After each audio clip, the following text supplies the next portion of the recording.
Hey everyone, and welcome back to my channel with a new video out, and in today's recipe I'm going to be making our very own honeycomb.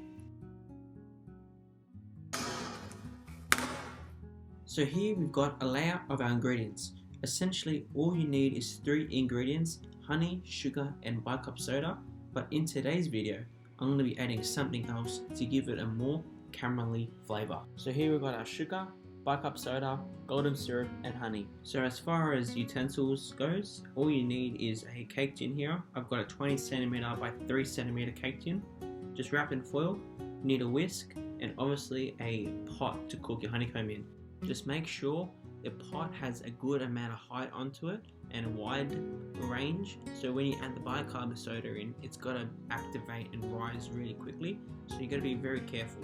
So first things first, place your pot on a medium-low heat, add in your sugar followed by your honey,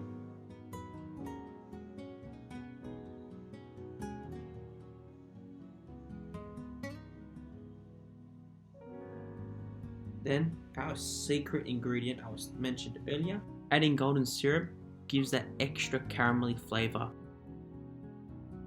So we're going to reach the temperature up to 156 degrees.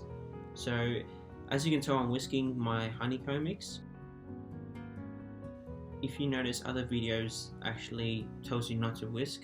In this recipe that I've made, it doesn't make any difference. So after 5 minutes, you're going to add in your bicarb soda and whisk vigorously. And you watch here now, you notice it starts to rise up here. Beautiful. Once it starts to stick to your whisk, that's when you transfer it into a tray and be ready to set. So I've taken it out after 5 minutes at 156 degrees Celsius. That's 312 degrees Fahrenheit.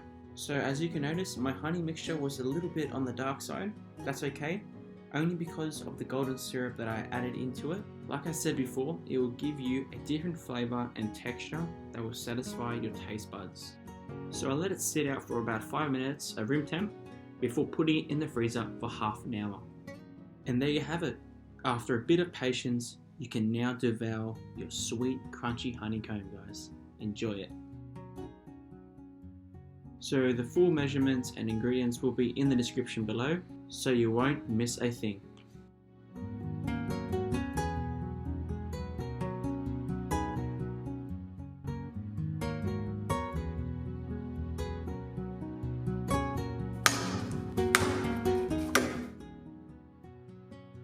And there you have it, ladies and gentlemen. I hope you enjoyed the video and recipe. If you like what I'm doing at the moment with the way I'm recording all the food and recipes I'm laying out for you, please subscribe, like and comment down below what you'd like to see me make next. I thank you all for all your support, and I hope to see you guys next time with another recipe. Take care for now, guys. Ciao.